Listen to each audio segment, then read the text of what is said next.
Breaking news చూస్తున్నాం. వరంగల్ జిల్లాలో వీధి కుక్కలు స్వైర విహారం చేస్తున్నాయి. వీధుల్లో వీరంగం సృష్టిస్తున్నాయి.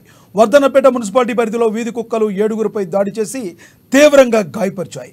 మున్సిపల్ అధికారులు నిర్లక్ష్యం చేస్తున్నారని స్థానికులు మండిపడుతున్నారు. ఇక దీనిపై మరింత సమాచారం ఉమ్మడి వరంగల్ జిల్లా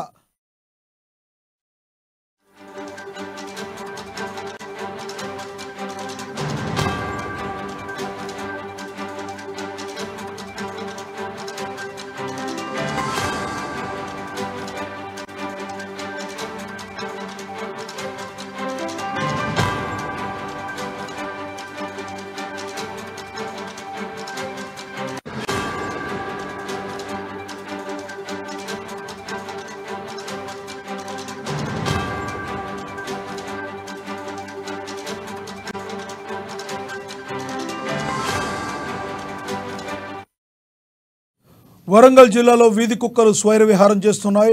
వీధుల్లో వీరంగం సృష్టిస్తున్నాయి. వర్ధన్నపేట మున్సిపాలిటీ పరిధిలో వీధి కుక్కలు 7గురిపై దాడి చేసి తీవ్రంగా గాయపరిచాయి. మున్సిపల్ అధికారులు నిర్లక్ష్యం చేస్తున్నారని స్థానికులు మండిపడుతున్నారు.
వరంగల్ జిల్లాలో వీధి కుక్కలు స్వైర విహారం చేస్తున్నాయి. వీధుల్లో వీరంగం సృష్టిస్తున్నాయి.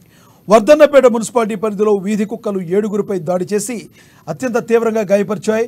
మున్సిపల్ అధికారులు నిర్లక్ష్యం చేస్తున్నారని స్థానికులు మండిపడుతున్నారు. ఇదే విషయానికి సంబంధించి మరింత సమాచారాన్ని మా ప్రతినిధి స్వామి లైవ్ ద్వారా అందిస్తారు. స్వామి, చెప్పండి, 7గురిని అత్యంత దారుణంగా కిరాతకంగా గాయపరిచినట్టుగా తెలుస్తుంది. మరి వీధి కుక్కల్ని అధికారులు ఏం చేశారనుకోవాలి? రైట్ లక్ష్మీనాథ్, ఇప్పటికే గ్రేటర్ వరంగల్ మున్సిపాలిటీ పరిధిలోనూ కూడా ఒక స్వైర విహారం చేసి కూడా వీధి కుక్కలైతే బాలుని విచక్షణ రహితంగా కొరికి చంపిన ఘటన మరవక ముందే కూడా వర్ధన్నపేట మున్సిపాలిటీ పరిధిలో కూడా ఘటన చోటు చేసుకుందని చెప్పుకోవచ్చు. ప్రస్తుతానికైతే వర్ధన్నపేట, నీలగిరి తండాలలో కూడా నీలగిరి స్వామి తండా 3 తండాలలో కూడా అంటే వీధి కుక్కలు అయితే స్వైరవిహారం చేసి విచక్షణ రహితంగా ఆ ఇద్దరు పెద్దవాళ్ళు, తర్వాత మిగతా నలుగురు 5గురు మాత్రము అక్కడ చిన్న పిల్లలతో సహా మొత్తానికి అయితే విచక్షణ రహితంగా కరవడంతో కూడా వారికి రక్తస్రావము బాగా ఉండటంతో కూడా ఇక ఎంజే అంటే వర్ధన్నపేట ఏరియా హాస్పిటల్ నుంచి అయితే మాత్రము ఆ డాక్టర్స్ అయితే చూసి ప్రథమ చికిత్స చేసి మాత్రం ఆ పరిస్థితి తీవ్రతరంలో ఉండడంతో కూడా అక్కడ వారిని అందరినీ కూడా ఎంజిఎం వరంగల్ ఎంజిఎం కి అయితే పంపించిన నేపథ్యం అయితే ఉందని చెప్పుకోవచ్చు. ప్రస్తుతానికి అయితే మున్సిపాలిటీ పరిధిలోని వర్ధన్నపేటలో అక్కడ ప్రస్తుతం మున్సిపాలిటీ లొల్లి స్టార్ట్ కావడంతో కూడా అధికారులు అయితే నిర్లక్ష్యంగా వ్యవహరిస్తున్న పరిస్థితి కనపడుతుంది. ఇప్పటికే పారిశుద్ధ కార్మికులు కావచ్చు, మున్సిపాలిటీలో వర్ధన్నపేటలో మున్సిపాలిటీలో పనిచేసే వారైతే ఆ జీతాలు అందక కూడా వాళ్ళైతే విధులు నిర్వహించడం లేదని చెప్తున్న పరిస్థితి కనపడుతుంది. ఇప్పటికే తండాలలో కూడా వీధి కుక్కలైతే చాలా విచక్షణ రహితంగా తిరుగుతూ కూడా ఆ చిన్నలను పెద్దలను చూడకుండా కూడా స్వేర విహారం చేస్తున్న పరిస్థితి వర్ధన్నపేటలో నెలకొందని చెప్పుకోవచ్చు. ఇప్పటికీ 7గురిని కాటు వేయడంతో కూడా 7గురిని విచక్షణ రహితంగా చిన్న పిల్లలను విచక్షణ రహితంగా ఎక్కడ పడితే అక్కడ కాట్లు కనపడంతో రక్తస్రావం అధికంగా ఉండటంతో కూడా వాళ్ళ పరిస్థితి తీవ్రతరం ఉండటంతో అక్కడైతే డాక్టర్లు షిఫ్ట్ చేసిన పరిస్థితి కనపడుతుంది. ఇప్పటికీ ఆ తండావాసులు అయితే లబోదిబో అని మొత్తుకున్న పరిస్థితి కనపడుతుంది. ఇప్పటికీ ఆ కుక్కలను ఏం అంటే మూగ మూగజీవులను ఇప్పటికే చంపేయాలా, ఏ విధమైన చర్యలు తీసుకోవాలని చెప్పి కూడా అధికారులకు విన్నవించుకున్నప్పుడు కూడా వర్ధన్నపేట మున్సిపాలిటీ అధికారులు అయితే పట్టించుకోకుండా కూడా వీళ్ళు ఆ నిమ్మకు నీరెత్తినట్లుగా కూడా వ్యవహరిస్తున్న పరిస్థితి కనపడుతుందని చెప్పుకోవచ్చు లక్ష్మీనాథ్. అయితే స్వామి, రీసెంట్గా మనం కూడా ఒక వీడియో చూసాం, మనకు గుర్తుండే ఉంటుంది. వీధి కుక్కల్ని గన్తో కాల్చి చంపి వెళ్ళాడు ఇద్దరు యువకులు, ఎవరో మొత్తానికి కుక్కలన్నింటినీ కూడా గన్తో కాల్చి చంపి వెళ్ళారు. అలా ఎవరైతే ఇబ్బందులు పడ్డారో వాళ్ళు చట్టాన్ని తమ చేతుల్లోకి తీసుకుని చేసే లోపే అధికారులు అయితే ముందడుగు వేసి కుక్కల్ని నిరోధించాల్సిన బాధ్యత ఉంటుంది కదా. మరి అధికారులు డొల్లతనంతో అలా ఉండడానికి గల ప్రధానమైన కారణం ఏంటి?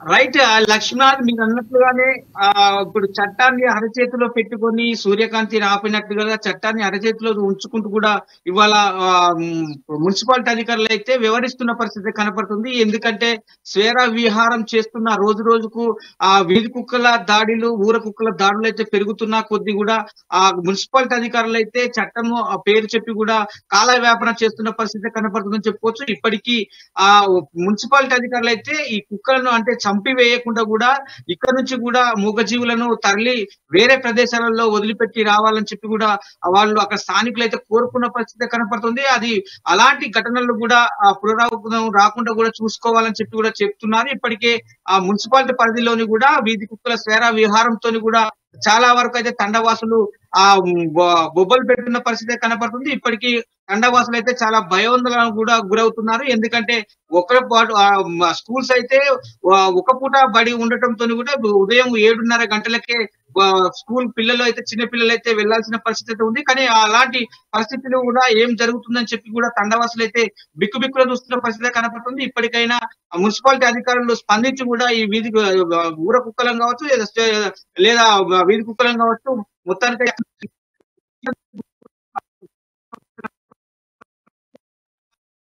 Thank you Swamy.